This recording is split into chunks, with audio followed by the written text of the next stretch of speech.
రాష్ట్రంలోనూ పంటల బీమా అమలుకు సంబంధించిన బ్రేకింగ్ న్యూస్ చూస్తున్నాం. కేంద్రంతో సంబంధం లేకుండా ప్రత్యేకంగా రాష్ట్రంలోనే పంట బీమా అమలు చేయబోతున్నట్టుగా తెలుస్తుంది. దానికి సంబంధించి విధి విధానాన్ని ఖరారు చేస్తున్నారు. రైతు యూనిట్గా పథకం అమలు చేయాలని అనుకుంటున్నారు. వచ్చే వానాకాలం నుంచే ఈ పథకం అమలుకు కసరత్తు చేస్తున్నారు.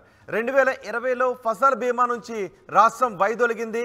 పంట బీమా లేకపోవడంతో రైతులు కష్టాలు ఎదుర్కొన్నారు, నష్టాలు ఎదుర్కొన్నారు.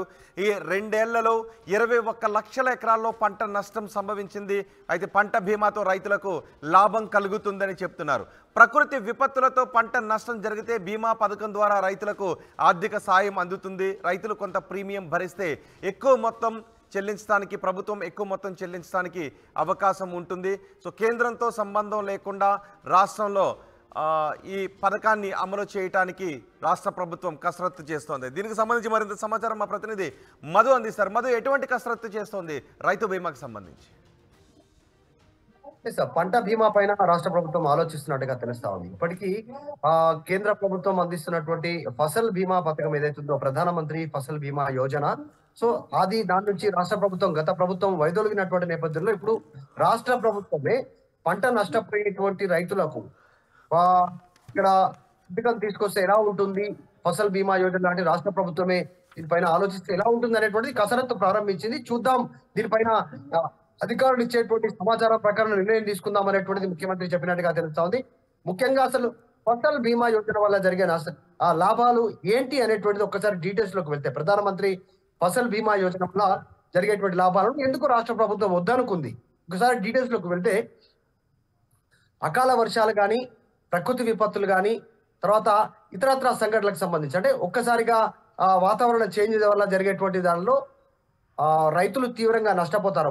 పంట వేసిన తర్వాత రబీ కావచ్చు, తర్వాత యాసంగి కావచ్చు, వివిధ పంటల సమయంలో వేసినటువంటి పంటలు నష్టపోవడంతో వారు ఈ యోజన, ఫసల్ బీమా యోజనలో ఇంప్లిమెంట్ కాకపోవడంతో, అంటే రాష్ట్ర ప్రభుత్వం యాక్సెప్ట్ చేయడంతో తీవ్రంగా నష్టపోతున్నారు. అసలు ఫసల్ బీమా యోజన కింద ఒకవేళ మనం 100 రూపాయల పెట్టుబడి రైతు ఎగ్జాంపుల్ తీసుకుంటే, ఒక 100 రూపాయల పెట్టుబడి రైతు పెట్టగలిగితే ఆ పంట కోసం ఆయన పెట్టుబడిలో 2 రూపాయలు మాత్రమే ఫసల్ బీమా యోజన కింద ఆయన చెల్లించాల్సినటువంటి పరిస్థితి ఉంటుంది. సో 2 రూపాయల ఆ యోజన కింద ఆయన చెల్లిస్తే దీనికి సంబంధించిన బీమా కోసం ఒకవేళ ఎలాంటి నష్టం వచ్చినా, ప్రకృతి విపత్తు వచ్చినా, పంట అకారణంగా చేతికి రాకపోయినా, అనుకున్నంత రాబడి రాకపోయినా కూడా దానికి పూర్తి స్థాయిలో మిగతాకి సంబంధించినటువంటి 98 రూపాయల విలువ చేసేటువంటి ఫసల్ బీమా యోజన ద్వారా లబ్ధి చేకూరుతుంది. అంటే రైతు 1 రూపాయి కూడా నష్టపోకుండా కేంద్ర ప్రభుత్వం తీసుకొచ్చినటువంటి ఫసల్ బీమా యోజన ఇది.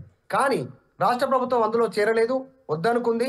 ఇక్కడ కేవలం రైతులకు పెట్టుబడి సాయం కింద రైతు బంధు పేరిట డబ్బులు ఇచ్చారు.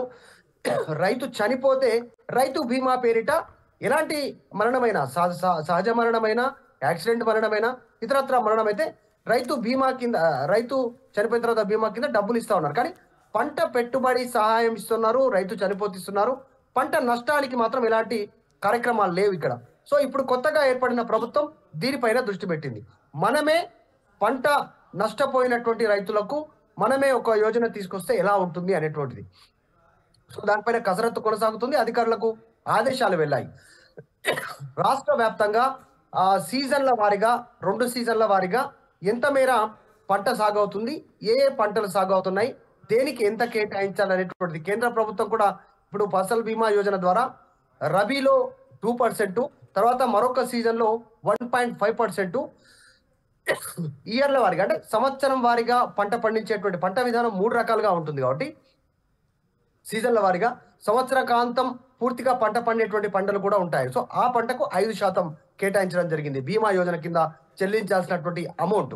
సో ఇక్కడ కూడా స్టేట్లో ఏ రకంగా ఉంటుంది, ఎక్కువ పంటలు పండుతుంది ఎంత, వరి, జొన్న, పత్తి, సాగుకు సంబంధించినటువంటి విషయాలు, తర్వాత నూనె గింజల పంటలు, పల్లి, తర్వాత ఇతరత్ర కందులు, గింజలకు సంబంధించినటువంటి పంటలు. సో దీని వారీగా బేరీజు వేసుకుంటున్నట్టుగా తెలుస్తా ఉంది.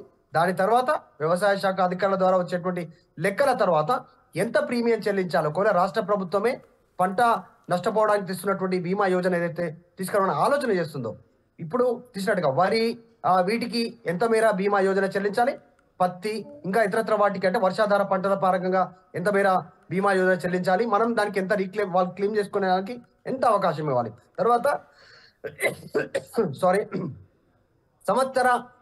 సంవత్సర కాలం పాటు పండించే పంటల విషయంలో ఎంత బీమా చెల్లించాలి, మనకి ఏ రకంగా సహాయకరంగా ఉండాలి అనేటువంటి విషయం పైన ఎప్పటిలోపు కసరత్తు కంప్లీట్ అయ్యే అవకాశం ఉంటుంది, ఎప్పటి నుంచి పథకం అమల్లోకి వచ్చే అవకాశం ఉంటుంది?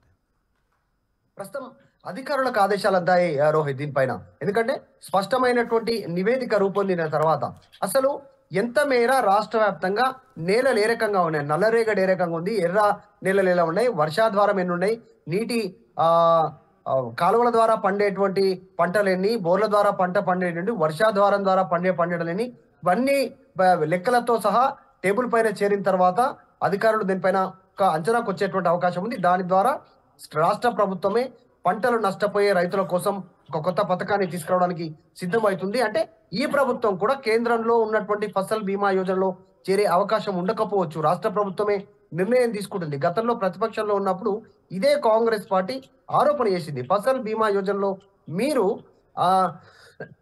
జాయిన్ కాకపోవడం వల్ల రాష్ట్ర రైతాంగం తీవ్రంగా నష్టపోతా ఉంది, దానికి మీరే ఒక కొత్తగా ఇక్కడే మీరే ప్రారంభించవచ్చు రైతుల నష్టపోకుండా అనేటువంటి చెప్పడం జరిగింది. ఎందుకంటే మొన్న జరిగినటువంటి అకాల వర్షాలు కానీ, ఆ తుఫాన్ల వల్ల కానీ, ఈదురుగాలుల వల్ల కానీ, వెదర్ చేంజెస్ వల్ల కానీ, ప్రకృతి వైపరీత్యాల వల్ల రైతులు తీవ్రంగా నష్టపోయారు. అటు కేంద్రం నుంచి సహాయం అందలేదు, రాష్ట్రం నుంచి సహాయం అందలేదు.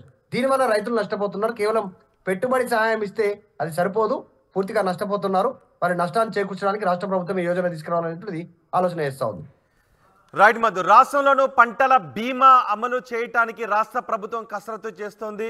కేంద్రంతో సంబంధం లేకుండా ప్రత్యేకంగా రాష్ట్రంలోనే పంట బీమా పథకాన్ని అమలు చేయాలని యోచిస్తోంది. దీని ద్వారా పంట నష్టపోయిన రైతులకు మేలు చేయాలి అని రాష్ట్ర ప్రభుత్వం ఆలోచిస్తోంది.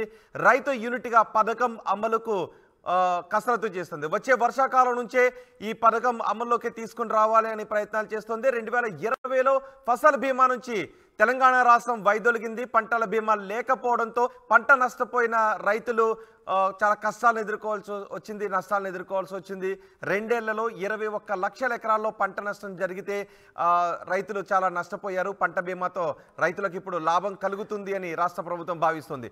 ప్రకృతి విపత్తులతో పంట నష్టం జరిగితే బీమా పథకం ద్వారా రైతులకు ఆర్థిక సాయం అందుతుంది. రైతులు కొంత ప్రీమియం భరిస్తే ఎక్కువ మొత్తం ప్రభుత్వం చెల్లిస్తుంది. సో ఎంత ప్రీమియం ఉండాలి, విధి విధానాలు ఏంటి అనే విషయంపై అధికారులకు ఆదేశాలు అందాయి. దీనిపైన కసరత్తు చేయాల్సింది. కానీ వచ్చే వర్షాకాలం నుంచి బహుశా ఈ పథకం అమల్లోకి వచ్చే అవకాశం కనిపిస్తోంది.